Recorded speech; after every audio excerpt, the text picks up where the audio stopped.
What's up YouTube, this is Bison X79 guys. Today I'm coming to you with my latest deck profile for October 2019. Alright, and today we're going to be focusing in on one of my favorite pendulum archetypes of all time, and that's Dinomists. Now for those who are brand new to the archetype, Dinomists are a water attribute machine type pendulum deck. And just based on that particular set of typing alone, it gives the deck access to a myriad of different tech options, whether it be in the main deck as well as in the extra deck.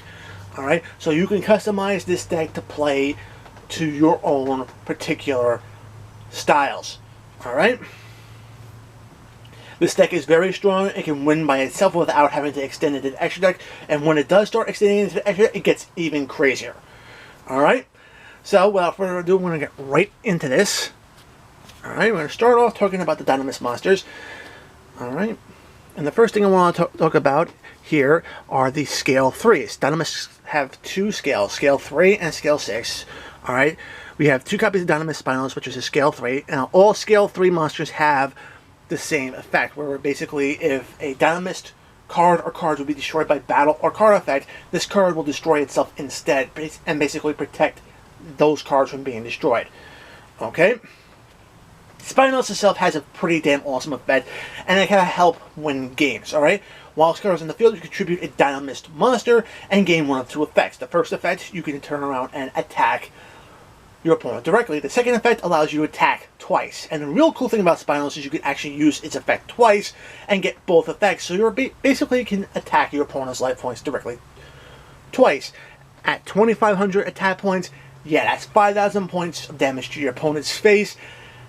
I can tell you right now, this card can help win games. Alright. The next scale 3 we got is 3 copies of Dinomist Ceratops. As long as you control another Dinomist monster, except for Ceratops, you can special summon this card from your hand. Again, level 5 machine type monster just helps you go into various plays. And it just rocks. Alright. Here we go. 3 copies of Dinomist Terran.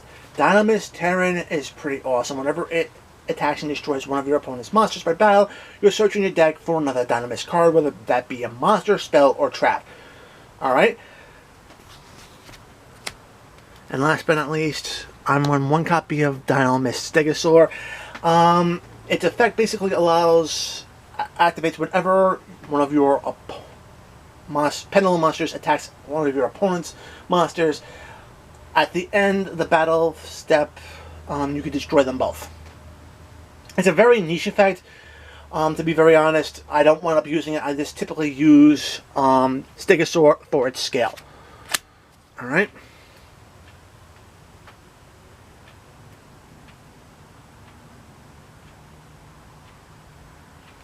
Alright, we have 2 copies of Dinomist Rex. Rex is a level 5 machine type monster. It's scale 6. Now, all the scale 6 also have the same effect. Basically, if a Dinomist card you control is targeted by an opponent's card effect, this card can negate the activation of the effect and then destroy itself as a form of protecting your cards. Alright, so both scales on the field do offer a lot of protection for your Dinomist cards, and it can make it very hard for your opponent to get over your monsters. Alright? Now, Rex has a pretty cool effect. Whenever it attacks one of your opponent's monsters, you can turn around and tribute off one of your other Dinomist monsters, and then gain one of 2 effects. You can either A, allow it to attack another monster again in a row, and if it attacks a defense position monster, it inflicts piercing damage, or B, which is the more common effect that's used, you could target 1 card in your opponent's hand or on the field and then shuffle it back into your opponent's deck. Alright, and then Rex gains an additional 100 attack points for the card sent back, which is actually pretty cool. Alright. 3 copies of Dinomist Brachian. Alright, Brachian is awesome if your opponent controls the strongest monster on the field. Even if it's tied, you can get to special summon this guy out from your hand. Again, level 5 machine type monster, helps extend into your plays for the extra deck, or just gets another body on the field to pound on your opponent. Alright, 3 copies of Dinomist Plesios. Now, Plesios, I can tell you right now, this is the MVP of the deck.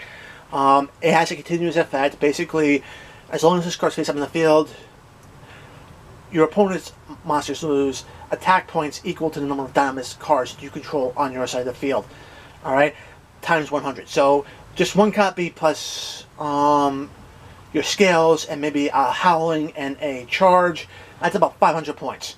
The real cool thing about it is that when you start getting multiple copies of Plesios in the field, the effects stack, which means you can go from 500 to up to 1200 with 2 copies on the field, and all of a sudden now your opponent's monsters are really weakened by that.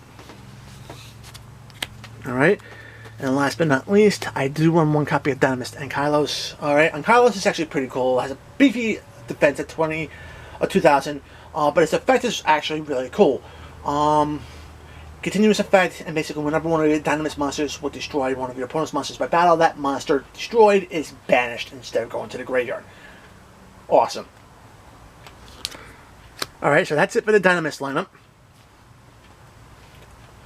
I am running the Symphonic Warrior engine, which is 3 copies of guitar and 2 copies of mic. Alright, guitar, we're really using it for a pendulum effect. Basically, while this card is in the scale, you can discard a card from your hand and then special summon Mike right from the deck to the field. And whenever Mike is summoned, you're gaining an additional normal summon for that turn. And that's just so huge for this deck. And not only that, but Mike is also a level 5 machine type monster, so it fits in with the deck synergy. Alright.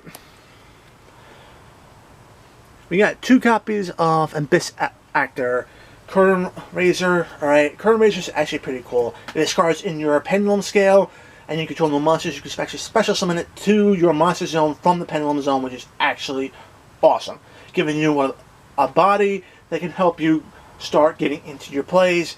It also offers the deck some pretty good recovery options. Alright. And then we have 2 copies of Speedboy Passing Glider. Passing Glider, again, is another great starter card. If you control no monsters, special summon this card right from your hand. It is a level 5 machine type monster, so it does do a lot of different things for this deck. Alright. Moving forward to the spells. 3 copies of Dinomist Charge. Dinomist Charge, when you activate it, you search your deck for a Dinomist monster to add to your hand. Cool. Actually, consistency is always great. But the real awesome effect is that whenever one of your Dinomist monsters first leaves the field and hits the extra deck face up, you can actually add that monster back into your hand. And that's very important, especially when it comes down in Master Rule 4, because you kind of want to be pendulum summoning more from your hand than the extra deck. Alright? Especially if you don't have a lick monster on the field. Alright? Since this is a machine type deck, I am running 2 copies of Limiter Removal. It just makes your monsters bigger and allows you to get over a lot of more powerful monsters that could be placed on the field. In conjunction with something like Spinos, that 5,000 attack points to your opponent's face can easily become 10. Alright. For extra consistency purposes, I am running Warrior of Greed. All Dinomist monsters are water attributes, so you can actually send 2 cards, Dinomist cards, back to your deck and draw 3, which is just awesome, allowing you to get deeper into your deck and ultimately get to the pieces that you need to really help this deck get going. Alright. And I'm also running a pair of Pot of Extravagance. I mean, this deck can utilize the extra deck very well. But considering the monster lineup we have, sometimes it's not really necessary to do so. But having the ability to access more cards in your deck is always a good thing. So that's why I'm running it. And then, of course, I got 3 copies of Dinomist Howling. Alright, Dinomist Howling is such an amazing trap card for this R-type. Alright. If your opponent gets cute and tries to activate Anti-Spell Fragrance, you could actually turn around and utilize this card to actually set your scales right from your deck onto the field, and it'll bypass that particular trap. The other cool thing is you can tribute off one of your face-up Dinomist monsters that are on the field, and then you get a compulsory evacuation device effect, bouncing one of your opponent's monsters off the field. So it does really well in this deck to help control the field and allow you to get access to your opponent's life points easier. Alright? Going to the extra deck, of course, is a Pendulum deck, so Heavy Metal Fool's Electromite, always an option. It just does so much for any Pendulum deck. Really. Summon it, it gets you a Pendulum monster face up into your extra deck. You can destroy a card, get to draw a card, and then if one of your skills get popped, you get to add a face up Pendulum monster from your extra deck to your hand, which is just huge. Alright. Machine type deck, so we're all running Quillfort Genius. It's very easy to get out. And the real cool thing is if you can special summon 2 monsters to the zone at the same time, guess what? You're getting an additional search. So extra consistency is always a good thing to have. Alright. To help out with the overall water attribute options, I am running 2 copies of Mistar Boy. Just an overall great card to have. Power boosts all your Dinomist monsters by an additional 500 attack points, which is just huge. And if this card is ever destroyed, you're getting a water attribute monster from your graveyard back to your hand, which is awesome. Alright. I do run the Nightmare package in the extra deck. It's just a typical, very standard toolbox link set. Phoenix goes at the back row, Cerberus goes at the special summon monsters, and then Unicorn can just bounce any card off the field. So I am running Saruja in this. Typically I don't really utilize the 4-name effect. I'm really aiming more for the 3-name effect, which can allow you an extra special summon, just to get the extra monster onto the field to do different things.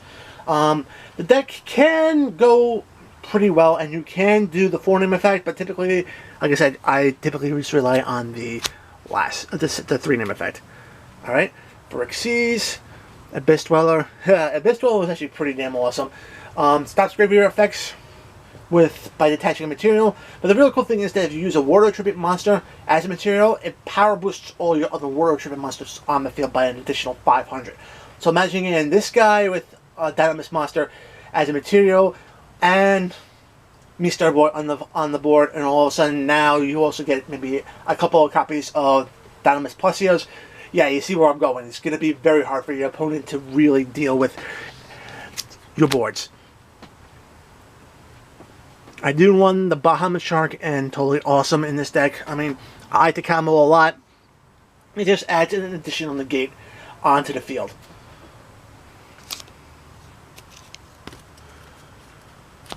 Alright, and then of course I run a Cyber Dragon package. I have 2 copies of Nova, 1 copy of Infinity, and I'm also packing in a copy of Mega Fleet Dragon. Okay, Nova can easily just go into Infinity, which can set up negates as well as take monsters off your opponent's field. In case you have to go second, you have the ability, and break your opponent's board, you have the ability to go from Nova into Mega Fleet to actually break off and take away any monsters that are in your opponent's extra monster zone. So, awesome card. Alright.